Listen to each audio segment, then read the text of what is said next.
Gak ada hantunya, tapi tetap bikin horor. Bisa banget. Penasaran filmnya seperti apa? Tonton sampai habis.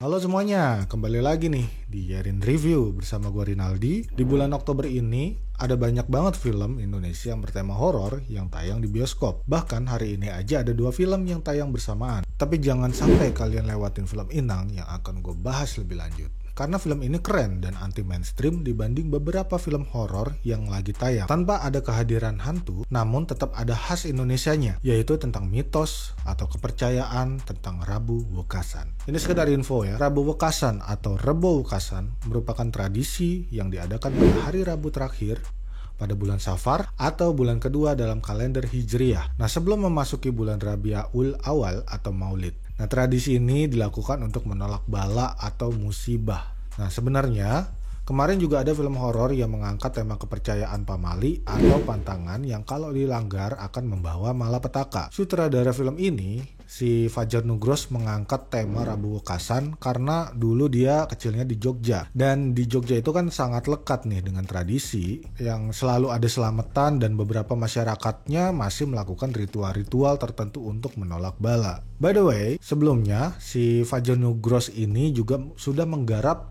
beberapa film, yaitu Cinta Brontosaurus tahun 2013, Bajaj Bajuri The Movie tahun 2014, Yo West Band tahun 2018, dan Sri Mulat Hill yang Mustahil babak pertama 2022. Jadi, film Inang ini adalah film horor pertamanya yang merupakan salah satu dari 10 film yang terpilih dan bersaing dengan film negara lain seperti Spanyol, Jepang, Australia, Denmark, dan masih banyak lainnya dalam International Buchon Choice Award. Ajang penghargaan BIFAN ini merupakan festival film terbesar yang bergengsi di Asia yang diadakan setiap tahun di Buchon, Korea Selatan. Nah, film Inang mendapatkan pemutaran 2 kali, yaitu saat world premiere pada tanggal 8 Juli 2022 dan tanggal 13 Juli 2022. Nah, ini keren sih ya, film horornya nih si Mas Fajar ini baru pertama udah masuk film festival ya. Di Buchon lagi. Oke, kita bahas untuk para pemerannya ya. Nah, di sini tokoh utamanya di film ini diperanin sama Naysila Mirdad. Nah, walau dia udah lama banget berkarir di sinetron, nah film Inang ini adalah debut di layar lebar. Selain Nay Mirdad, film Inang akan diperankan oleh Rukman Rosadi, Dimas Anggara, Muzaki Ramdan, Prit Timothy, Rania Putisari, dan juga mamanya sendiri yaitu Lydia Kandau. Ya, siapa sih yang nggak tahu Lydia Kandau ya, aktris senior papan atas Indonesia yang sudah membintangi banyak film. Film Inang ini menceritakan tentang Wulan, kasir supermarket yang ditinggalkan kekasihnya saat dia sedang hamil. Meski berat, Wulan memutuskan untuk merawat calon buah hatinya dan nggak mau aborsi. Karena kurangnya pengetahuan yang ia miliki, ia pun mencari solusi secara online.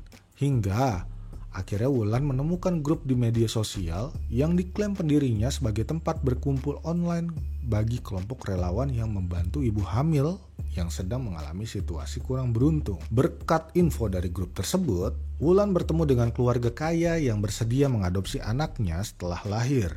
Kemudian dia tinggal bersama dengan keluarga itu sampai melahirkan.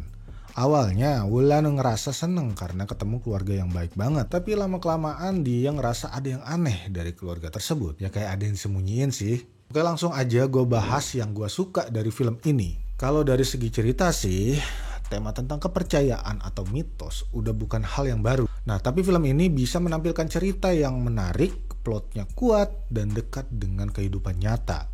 Nah, simple sih ya. Gimana orang tua yang selalu berusaha untuk hidup anaknya. Yang menarik juga, kengerian di film ini bukan dari makhluk halus, tapi dari misteri dan hal-hal ganjil yang ditampilin sepanjang film. Nah, kita dibikin bertanya-tanya nih, apa sih tujuan sebenarnya dari Bu Eva dan Pak Agus ini? Apakah mereka beneran ingin punya anak? Atau yang lain? Oh, kita tidak tahu. Oke, kita bicara setting. Settingnya ini dibuat dengan niat. Dimulai dari tempat kos-kosan kumuh, kehidupan masyarakat urban kelas bawah, dan ada PSK juga, pengamen. Itu semua berhasil menampilkan betapa menyedihkannya kehidupan si Wulan ini ya. Dan bagaimana dia memutuskan untuk memilih solusi dari Bu Eva ya, untuk tinggal bersama mereka tentunya. Kengerian yang didapat sama penonton sudah mulai sejak dia ada di rumah orang kaya itu. Nah, mulai dari tikus yang di-shoot secara fokus, tikus yang masuk ke perangkap tikus, seakan bahkan mau bilang kalau si Wulan ini udah masuk perangkap. Ya walaupun sebenarnya kita belum tahu pasti, tapi tanda-tandanya udah ada. Proses si Wulan adaptasi dari awalnya masih ragu-ragu sampai dia ngerasa betah di rumah itu juga natural. Ya walaupun lagi-lagi penonton tuh udah dibikin ngeri sama apa sih yang dimakan sama si Wulan, ya kita dibikin bertanya dan dikasih clue juga kalau sebenarnya dia makan daging itu. Bahkan dia mandi aja disuruh pakai bunga dengan alasan biar wangi. Ya padahal penonton juga tahu ya bahwa itu merupakan bagian dari ritual. Karakter Pak Agus juga berhasil bikin penonton ngerasa gak nyaman.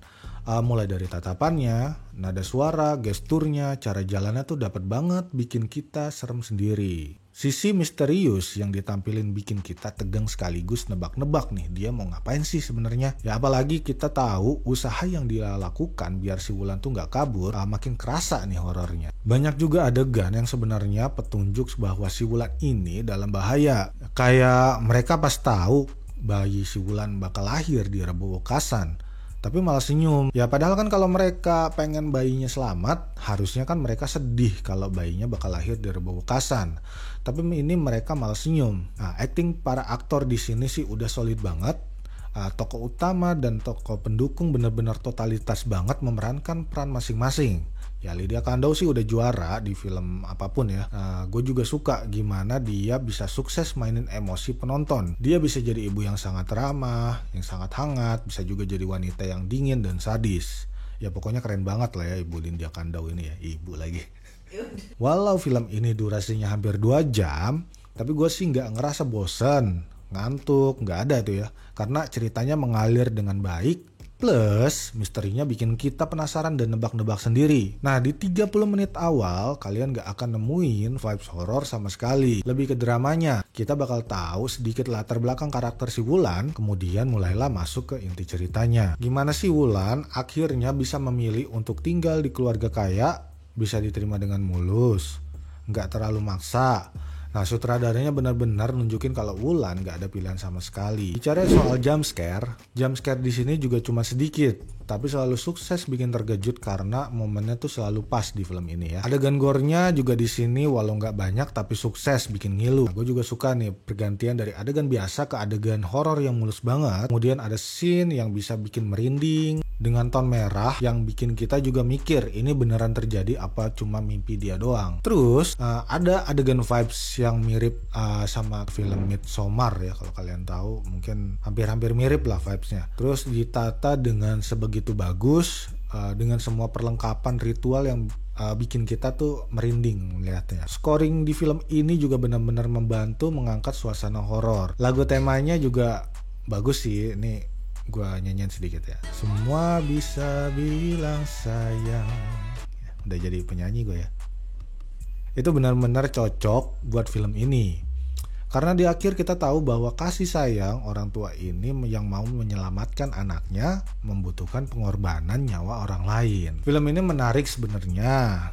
Banyak hal yang bikin penonton tuh berpikir sendiri, makna dari dialog dan dari adegan. Kekurangannya paling ada adegan yang gue kirain sesuatu hal yang penting, tapi taunya bukan apa-apa. Tapi bisa jadi gue yang gak ngerti sih maksudnya itu apaan ya. Mungkin kalian di sini ada yang tahu atau mau kasih tahu teori-teori kalian sendiri ya. Silakan komen aja di bawah. Kayak ada beberapa kali ada kalender nih yang di shoot. Kalau kalian lihat tuh nanti di tahun 1991. Yang sampai akhir masih jadi misteri nih buat gua. Apakah itu tahun kelahirannya si Bergas? Nih coba kalian komen deh, itu beneran atau enggak ya. Ya itu menurut gua ya.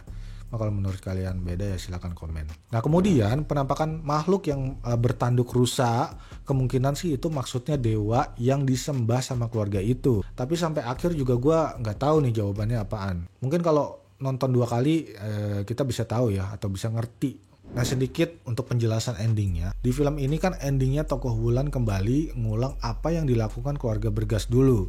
Karena dia gak mau kehilangan anaknya, dia pun mau ngelakuin hal apapun bahkan sampai membunuh. Buat beberapa orang yang gak suka dengan ending yang menggantung, mungkin bakal kecewa sama film ini. Tapi seperti yang gue bilang tadi, film ini memang cocok buat film festival. Dan film ini berhasil menggambarkan gambaran kelam tentang kasih sayang orang tua kepada anak yang hanya memikirkan anaknya sendiri, nggak peduli dengan nyawa orang lain. Oke, kita masuk ke skor. Dari keseluruhannya gue kasih nilai 7,5 karena seperti yang gue bilang tadi, film ini memang untuk film festival ya, dan memang layak banget buat kalian tonton. Dan dari keseluruhannya film ini memang dibuat dengan sebegitu niat, mulai dari horornya, gore-nya, itu benar-benar niat banget nih si Fajar Nugros bikin film ini.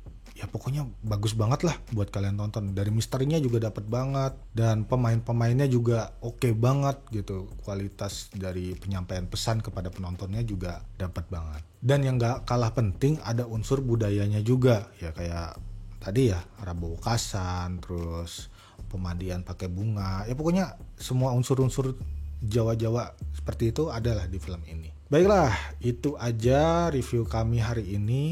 Buat kalian yang baru mampir, suka dengan channel kami, silahkan klik like dan juga di subscribe dan juga di share bila kalian suka dengan konten dan video kami. Dan jangan lupa kritik dan sarannya silahkan tulis di kolom komentar ya. Kalau emang kalian punya teori-teori lain tentang arti film Inang ini, ya silahkan tulis saya di kolom komentar. Dan jangan lupa follow Instagram kami di @inieri. Sampai jumpa di konten kami berikutnya. Dadah!